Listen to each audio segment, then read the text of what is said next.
Hello, everybody. This is the Chocolate News Podcast. I am your co host, John Alexander Reese. And I'm your co-host, Andria Carter. And if you did not know, the Cincinnati Herald has been around since 1955 and is the leading African American owned newspaper in the greater Cincinnati area and Northern Kentucky area. How's it going, Andrea? It's going great, John. It is another week. It's not too cold. It's not too hot. It's fabulous. It's almost Thanksgiving. So we'll be enjoying Turkey Day soon. So, I'm gearing up for that. Yay. Luckily I have my physical this week, so I don't have to worry about gaining weight next week. Talk about timing. Yes. Yeah. Anyway, but overall, it's going well. It's going very well. So. Yeah. And we also have a special guest with us today. We have Certified Sommelier Wanda Haynes. How's it going, Wanda? Hi there, everybody. And before we move on to her for our main topic, we have some chocolate news to sort out this week. So, Andrea, what is the chocolate news of the week? Well, it's a little bit happy, a little sad, but overall, it's good news. Yeah. Depending on how you feel. I think that Cincinnati's had some exciting stuff happen locally, also nationally. We're going to start out with the strike in Hollywood is over. Yes, I think finally. that means that we'll get our new TV shows in January. Yes, new season. Yes. So we will continue to reruns and other stuff that's already in hand prior to the strike for Christmas holiday, and probably a lot of live action reality TV-esque Santa stuff that we'll get to watch, unless you've been watching all of the Hallmark movie channels on all their countdown to Christmas movies. And they have a ton of them. And trust me, when you want to be mindless, go watch Hallmark. Anyway, and Lifetime's about to start up their version. And I think there's one more channel, GAC. They're starting to show their stuff as well. Yes, I like bad, or no, let me say this.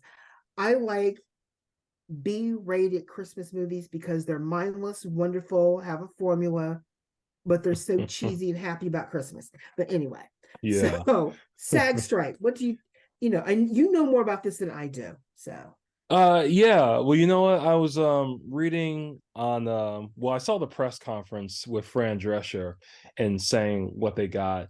And I'm gonna simplify it a little bit. This is basically the things that the SAG-AFTRA got. They got minimum compensation increases. They got streaming bonuses, which was one of the main things that they fought for. They got disclosureship of the viewership stats because streaming companies like to hide their numbers and not share their numbers with people. They got minimum number of background actors, relocation bonuses, and finally, which I think is the most important thing of all, is limits on artificial intelligence. Oh, yeah. That's a huge win.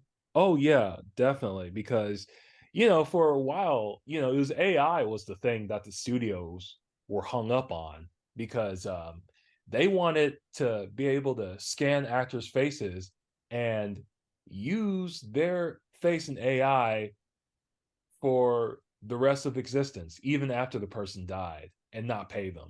So I'm glad they got that sorted out because that was just ridiculous. That's like Elvis Presley, who, his estate, which is now in trust, is going on forever, but he's been gone for what, how many years? Decades? And years. Yeah. I mean, he's been gone since I think, middle school. So yeah, yeah. So even though Blue Hawaii is still my favorite for him, but still, I think there's a Broadway play now for Elvis Presley. Is there? I think there's something Elvis is supposed to be being presented. I remember hearing something. I don't remember. Maybe it's a TV show, a movie, or something. I don't. Well, I know there's the Priscilla Presley movie that's out now that focuses on Priscilla, and then I think maybe. Oh, go ahead. No, I was going to say, I think that's what it is. No, okay. I knew it was something. I just don't remember. I mean, it's I'm hear so much about. In fact, earlier I was in a conversation about the Cincinnati Symphony Orchestra and what they have coming up on their calendar. And you just, when you're talking art, you just get caught up and you can't remember who's doing what and where and when. And I just remember hearing Presley, and that was it. So yeah. So basically, good on the actors. IATSE, which is like basically all the union craft people, the tech people, lighting people, all that stuff, they go on strike. I mean, well, their contract is up in 2024. So let's hope they don't go on strike either. Let's hope the studios give them what they want. So well, yeah, so that's it. I mean, they can't do anything without the technical folks. So Exactly. I mean, So they just need to bite the bullet, know that everyone, content is king, no matter how you make it. yeah. But you know what? In the long run, you got to pay. I mean, because I've been seeing, as a little side thing, I've been seeing advertisement about artists being played on the radio and not getting paid. Mm. And that's been around for generations. Oh yeah. And now they want to get paid because if they are being played on a music streaming platform, they get paid, but they're Yeah. not getting paid for the free airwaves. And I'm just kind of like, you can't go back. You either got to get one or the other, because both are not going to win, because one is changing and one is not. So Right. what can I say? Yeah. Anyway, moving on. Well, the city of Cincinnati, the mayor Aftab Pureval on Monday gave the state of the city address down at the Aronoff. And it was kind of like wrapping up the first half of his 4-year term. He'll be running for re-election in 2025, I believe. I believe so. Yeah, he has two more years to go before he runs for re-election. And it was a very interesting program. It represented the diversity in the community, the strength of the talent of young people that we have in the community, but also respected his cultural background with the dancers who were dancing as well, which I think was wonderful. But he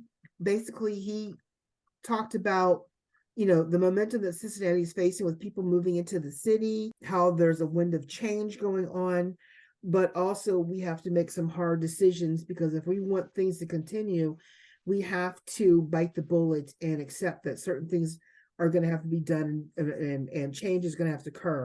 They celebrated the win of the selling of the railroad system. The city owned Cincinnati Southern Railway for $1.6 billion, which that money is going to go into a trust fund, and that will help fund capital improvement projects across the city. So there's that. He also talked about the shooting that occurred in the West End. We've heard there's a rise of crime with juveniles in the city, and what we need to do about that. He also stressed, he talked about the new bridge that's going to be built and what that's going to do for the economy and how the city is going to be affected. But more importantly, he talked about the fact that we're facing a $30 million deficit in the operating budget next fiscal year. And, the city's been able to hold off on dealing with that because they had all of the money from the COVID money helping to cover certain things. But now they're going to be dealing with that budget deficit in the next budget round next year. So it's going to be interesting to see what fiscal realities they're going to be talking about, because they've been cutting staff here and there in the city already. They've been trying to cut back use and some other things. And the biggest items in the budget is police and fire. So it's going to be interesting to see what happens, where it's going to go, what's going to be cut, what's going to be upheld, and and how they're going to keep their commitment to the neighborhoods and the residents and city services. So it's going to be interesting, but overall it was a very good state of the city address. And then we'll talk about, the Bengals lost in that they lost to the Texans. Oh yeah, that was heartbreaker. In the last 5 seconds, they kicked the field goal, which gave them that 3-point edge because it was tied. They the Bengals, in the last few seconds of the game, the Bengals caught that ball and ran down, got the touchdown. They tied it up. everyone was like, yes, yes, yes. And then that last 5 seconds, they didn't expect the Texans to do the field goal, and they did it. That was the disappointing part. But now the Bengals are facing the Ravens on Thursday Night Football. And I think we're going to be recovered.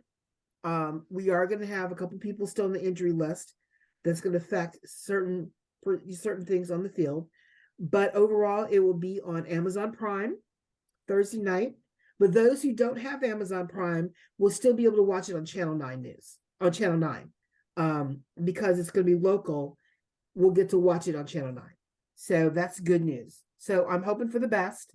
So wear your Bengal stuff tomorrow. Yay. Yay. And they're playing and they're playing, and you said they're playing the Ravens, right? They're playing the Ravens. Yes. Ooh. Yes. That could go either way. True. Too true. Yeah, the Ravens have been doing very well. Yeah, I think they're first in the AFC North, I think. Yeah, but they did lose to the Cleveland Browns last week. So they're coming off a loss. We're coming off a loss.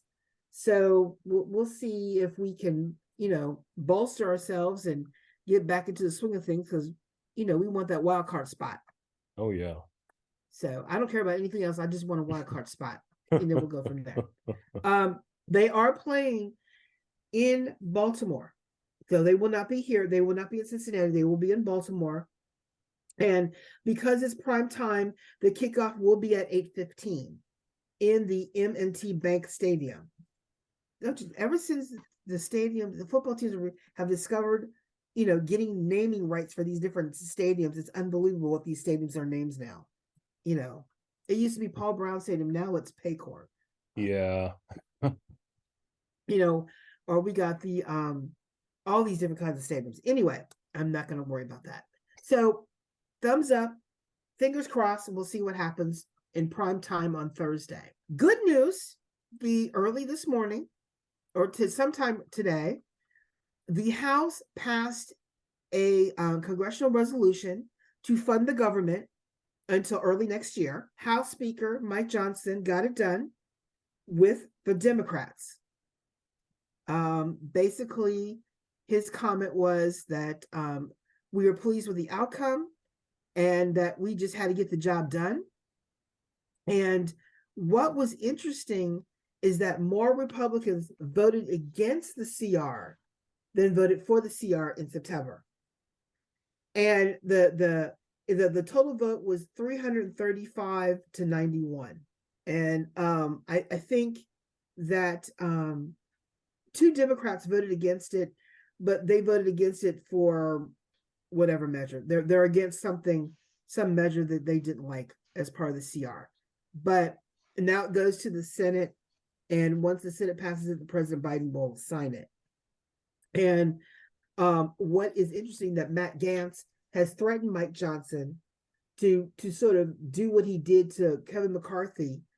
He pursued that no vote, and the Dems supported him removing McCarthy.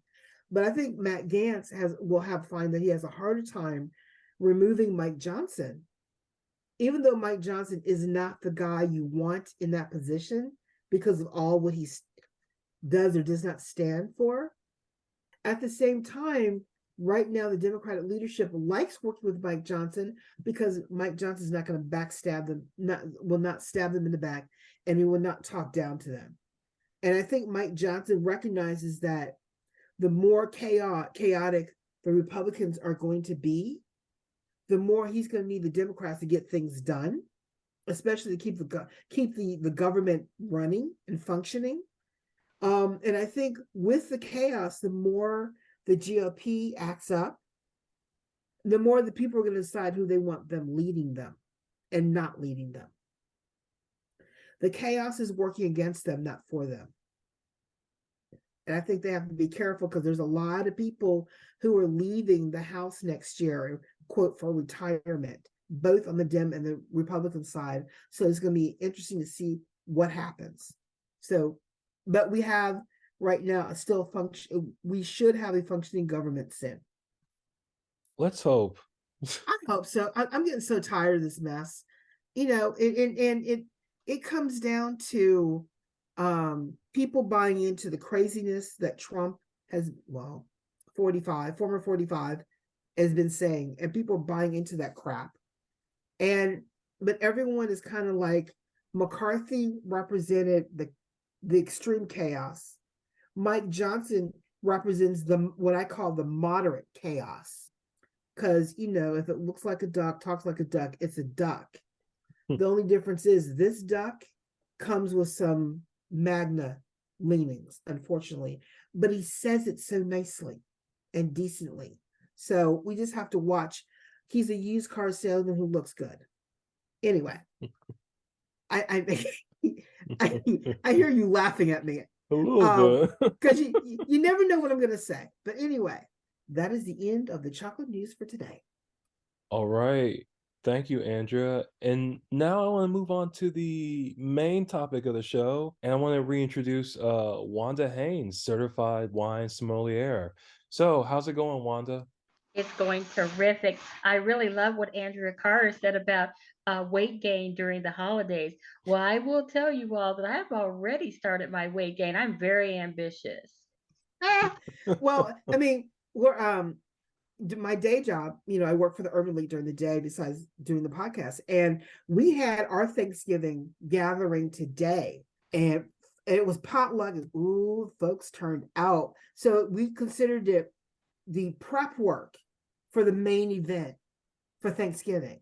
So everyone, I watched what I ate, but it's so good. It's so hard not to start early. Oh, I'm right there with you.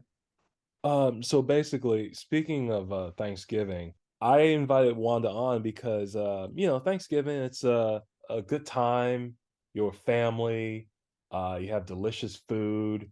And I know we have an article coming up on the website real soon about what was it, Wanda? I think it was fried turkey and wine, if I Yeah, I remember decided to correctly. address that fried turkey. I love people that make that fried turkey. It's so ambitious and wild. The expense of it, the danger of it, I just so admire that about them.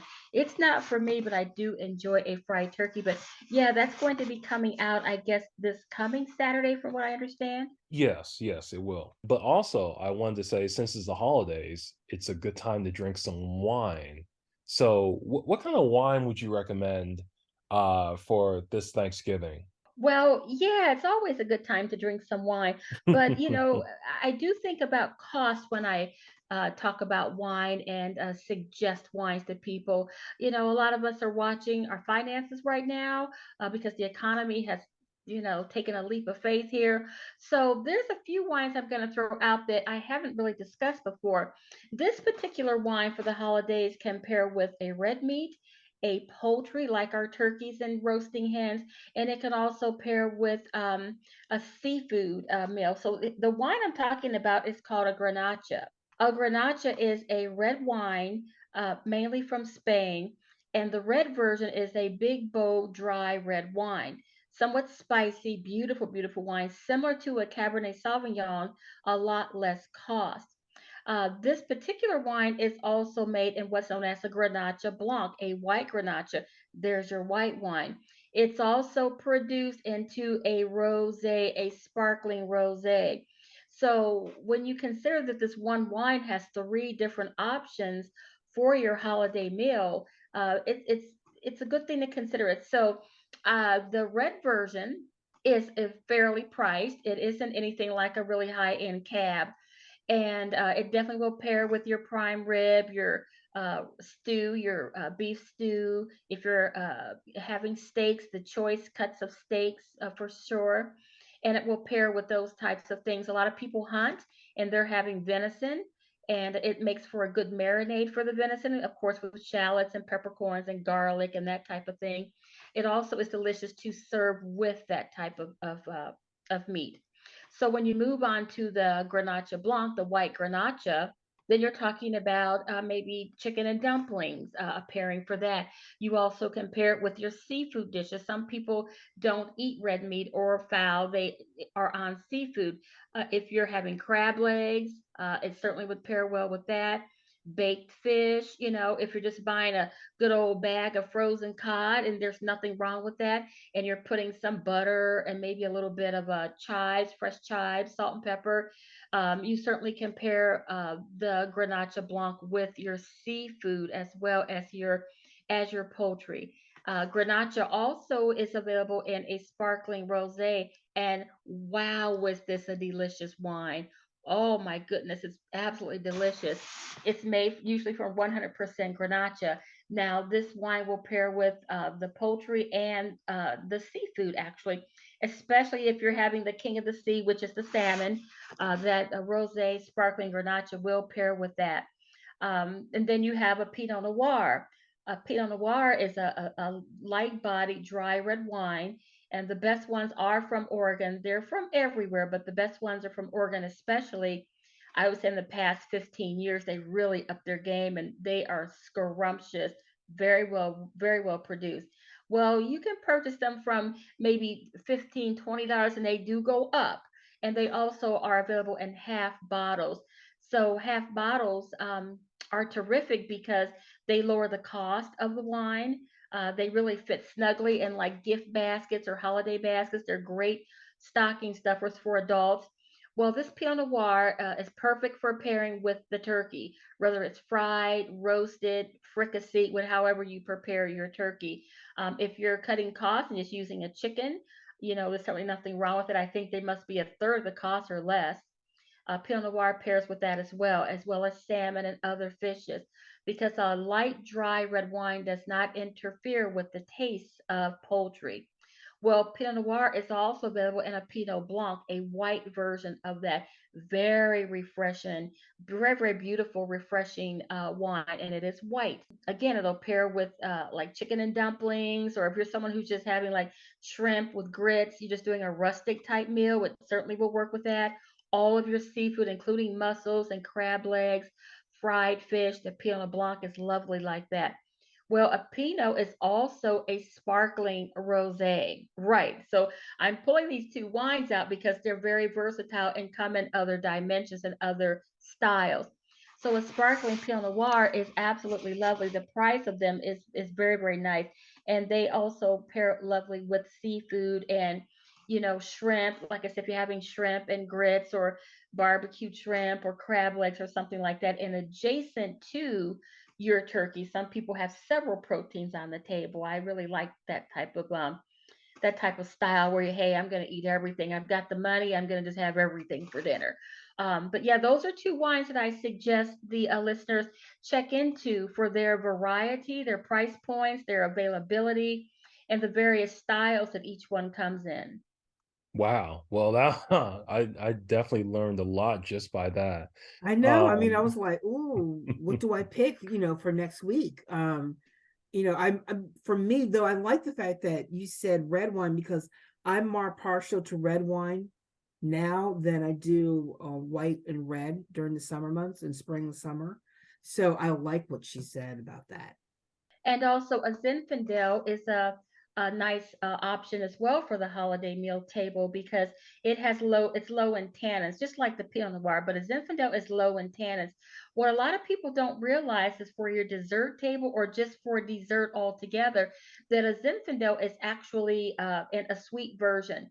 It's in a late harvest version, usually in a half bottle or a 500 milliliter bottle, which is much more diminutive in size than a full bottle, but they do come in a sweet version and they're lovely. They really are very rich, very deep in color, and they make a beautiful dessert on its own, or you can pair it with like dark chocolate. Or for me, I'm absolutely wild over German chocolate cakes. It was my cake that I had on my sweet 16th birthday, and I've been in love with German chocolate cakes ever since. Again, if you're keeping it simple and low cost, a sheet pan of brownies, you can get a box of those for what, $1.50 or $2. A late harvest red wine is delicious with a sheet pan of brownies. Or if you're ambitious with that Texas sheet cake, And again, if you're keeping things simple and low cost, you get a nice bag of Hershey's Kisses and pass them around and open up that bottle of late harvest Zinfandel, and people will go wild. that sounds fantastic. I'm not gonna lie. No, that she was making my mouth water. Um, I mean, chocolate, wine and chocolate. Come on, it's great ideas, great combination. What about the? I did not realize. I hope I say it right. Grenache, is that it? Grenache. Grenache. Grenache. I didn't realize that came in also a white. Yeah, and let me tell you, Andrew, it's a lovely, lovely wine. Here's the thing that may startle you. The white version of the Grenache costs more than the red version Oh, by that's not about right. 20% actually, John and Andrea. So yeah, the white version is I'm sorry, a Grenache Blanc, a white Grenache, and it is a white wine, and it's absolutely lovely. I'm telling you, if you're into the crab legs and you're sitting with your girlfriends and sisters and first cousins, ripping them open, dipping them in the butter, it's nice to have that bottle of that white Grenache.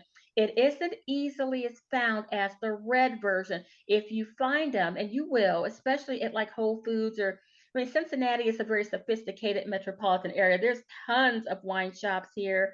Do a little homework if you're out shopping and you find one, don't just buy one. Go ahead and get a couple of them. They are absolutely delicious and they're very rich. There's a bit of spice on them and they taste like rich ripened peaches. Like an Anjou pear, one of those, when you get your pear, and this is pear season, and they're really ripe and succulent, it reminds Mm-hmm. you of a white Grenache. Ooh, because I mean, there are a number of my friends and I we we have staked out Cincinnati well when it comes to wine stores. And I know we have a couple favorites downtown that have a wonderful selection, both on the shelf and then what they have in the refrigerated section. And there's a nice variety. Then there's another wine store near Finley Market that usually has a very good selection of both white and red wine. That we like. Then you go out to. I'm trying to think. Kroger's. They've been surprising me lately with a couple of things they have on their shelf. But overall, I like the idea of the white Grenache. I'm gonna have to look for that because I mean, you're right. Red you can see all the time, but that one, I'm gonna have to try that one. I think you'll find it agreeable for you, and I think you'll find it versatile on your holiday table if you decide to use it for that. It is a very nice wine, and I will say that it is overlooked and isn't mentioned as much. But so I want to mention another wine that is just a white wine. It's a dry white wine, and it's called a Pic Paul. A Pic Paul is for your seafood. It's called a Pic Paul de Panay. It's the correct. It's French, and the price is usually under $15. I've actually saw it under $12. It's in a long cylindrical bottle, very beautiful, stylish bottle, and it's called Pic Paul. And they're priced to move. It's really surprising the quality of the wine versus the cost of the wine. But if you're having like a seafood tower, with family or neighbors or whatever, and you don't, you've already spent the money on the seafood, so you want to, have the wine come in minimally cost wise, definitely consider like a Pic Paul. They are really nice wines, very nice acidity on them, a light to medium body. And again, I've purchased them before for as little as $10, $12. Of course, we know Sauvignon Blanc goes with seafood. Sauvignon Blanc is definitely a seafood wine. I like the ones from New Zealand because the ones from California, Rodney Strong makes a nice a Sauvignon Blanc, and it pairs beautifully with all of your seafood dishes. The mussels with the butter and so forth. It does do that. But the majority of California Sauvignon Blancs often smell like cat urine. And that Oh, isn't just me, that's known in the wine industry, and you'll hear other wine professionals say that often.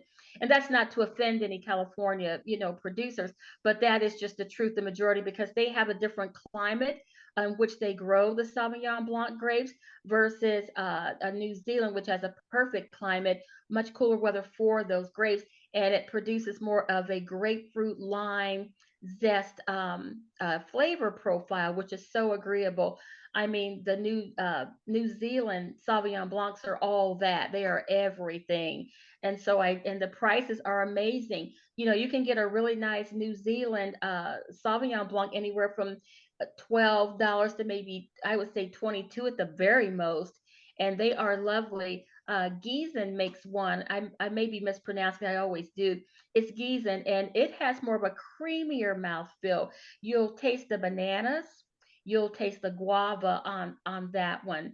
But this one's a little bit more creamier on the mouthfeel. But I do like the ones with the tropical fruits as well. But definitely, if you're looking into doing a, like I said, a seafood tower, or you're roasting scallops on the pan, you get that cast iron pan out, and you roast them on that cast iron pan for a few seconds on each side. That's a beautiful dish, and it is costly. So you want to maybe again bring the wine in to where it isn't interfering with the cost of your actual meal, if that makes sense.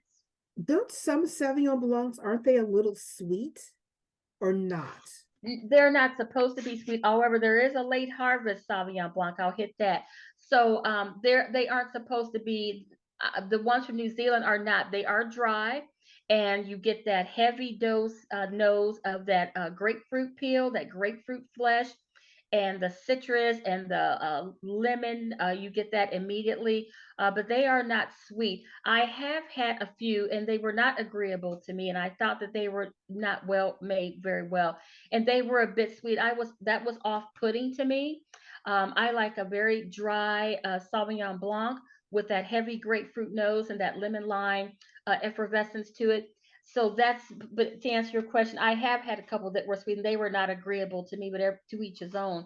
Now, Sauvignon Blanc is available actually in a late harvest Sauvignon Blanc. It's a sweet wine, again, in a half bottle or a 500 milliliter bottle. They're wonderful. They are a lot less grapefruit, and they are a lot more like candied orange rind at this point. The color is deeper and richer. The price, well, it is the holidays. They're not priced at $10, $12. Very few dessert wines are. But definitely, if you find one on the market, you will consider because I like to conclude all the meal. You have your appetizers, maybe you have a soup, maybe you have a salad, you have your main course, and then there's dessert if your belly has one more room in there for anything sweet. But it is nice to have a dessert wine on the table. Some people don't like sweet wines. A lot of professional people say they don't either. I think that's a bit of a ruse, though, because I know people who are, well, they're wine connoisseurs, and they are for the most part, but they refuse to drink sweet or dessert wines. They won't even try them. I don't know. I think that the sweet wines are lovely. You're not going to drink an entire bottle of a dessert wine, they're just too sweet. You may drink an entire bottle of Cabernet because I will, but I will not drink a full bottle of like an ice wine or a late harvest wine. They are very sweet. So that's why I Mhm. said they can be dessert on their own or something very simple. Maybe you have an auntie or big mama who makes that pound cake. You have Mhm. her cake and maybe she doesn't drink. There's a lot of mature age women don't. But for people that do, you have that simple pound cake, but then you also have late harvest wine to pair with it. What about well, I do recognize the Gießen name, and I think Okay. I've had that before. What'd you think Um, of it? I thought it was very good. Did Um, you did you get the creamier mouthfeel, the banana, the guava like that? at the time I had that, my palate had not been developed as well as I'm getting to know wine now. But I thought it was very good tasting. It set well on my tongue, and it went. I forgot what I was eating with it, and it went. It was a nice pairing of what I had with it. But I do recognize that label. I know there are a number of people who drink Moscato, and which is very a sweet wine, and it just Oh, I can't don't do get me that. started on Moscato. Okay. Again, drink what you like or what I tell you. You have a choice. But here's the thing with the Moscato. The Moscato will not help you develop your palate. It will not help you to grow in wine. I see the attraction for it because it's inexpensive for the most part. It slathers your tongue with all that fruit sweetness in it, and it is bubbly, so I get the attraction for it. But there are other wines, there are other sparkling wines that really can push that Moscato all the way to the back of the shelf. I do try to tell people that I get that you like the Moscato and I know why you do, but to develop a palate for other sparkling wines that have more of a drier mouthfeel, I would say go up to the Prosecco then. The Prosecco is an easy drinking sparkling wine. It's not a champagne by any stretch. It's a lot more, lot less sophisticated. That's that. It's made from one grape, and it's less sophisticated than a champagne, but it also costs less than a third of the price. So it definitely has a place on our holiday table. It's beautiful for brunch. If you add a splash of peach nectar, no ice, you have a Bellini cocktail, and they are nice to serve. They're also rosé now. I think they came into a rosé form around 2018, 2019. And so it's 85% Glera and 15% Pinot Noir. So now you have it in a rosé form, and it tastes like raspberries, rhubarb, watermelon. They're lovely, a lot of citrus on them, but those are priced to move. I really haven't ever saw any of them more than like $17 per bottle. They make impressive gifts. If you're trying to get something all wrapped up in foil, I would rather receive that as a gift and give it as a gift than the Moscato. It's really, really cloyingly sweet, and the value of the taste that it gives you, I guess I don't. I guess I don't get it. Okay. All right. Well, I thank you so very much. You've given me some wonderful ideas for this Thanksgiving season, and also for taking into Christmas, but really for Thanksgiving. So I thank you so very much. I've learned a lot today. John? Yeah, I've learned a lot too. And also, folks, if you don't follow Wanda's Wine01 wine column on our website, you really should, because I'm not a wine drinker myself, but I have to say I've learned more about wine these past couple of years than I think I would have ever learned. And there's actually one she did recently because she attended a wine event at the Capitol Grill. And in fact, if you don't feel like cooking Thanksgiving for yourself, they are taking reservations for Thanksgiving at the Capitol Grill. So look up that article. I'll attach it. I'll put it in the description of this podcast. And I want to thank you, Wanda, for coming on and talking and giving us all this information about wine. It is greatly appreciated. Oh, I enjoy both your companies so much. Thank you for having me. Oh, it's Yeah. been fantastic. I always learn something when you come on. Well, I always learn something from you too, because you share what's going on out in the world, and what we can look forward to and what we should maybe cringe over. So I enjoy what you offer. Absolutely. My goodness, yes. Thank you. And folks, that's it for today's show. And I also want to thank Andrea for giving us all that good chocolate news. Thank you, Andrea. You're welcome. And It's always fun. oh, yes, definitely. And folks, we are taking a break next week to celebrate Thanksgiving. And I want everyone out there to have a happy Thanksgiving. Eat, be well, watch some football, and try to make nice with family and friends. Don't talk about religion or politics. That'll just ruin all the good time. But also, you know what? Because it's going to be Thanksgiving next week, it's also the tree lighting ceremony the day That's after right. Thanksgiving in Cincinnati down on Fountain Square. So everyone, if you go hang out downtown. I saw the tree already. It's a big fat one down there. They have it already decorated. They just haven't lit it yet. So I'm looking forward to that. So everyone have a happy Thanksgiving. Yeah, and folks, and for the brave folks out there participating in Black Friday, take it easy. Don't trample over other people just to get those sweet Black Friday deals, okay? And remember, you can find more information about today's topics and past podcast episodes at www.thecincinnatiherald.com, the Sesh newsletter, or on our social media. We're on Facebook, Twitter, Pinterest, Instagram, LinkedIn, and Threads. And make sure to subscribe to our podcast on your favorite podcast app.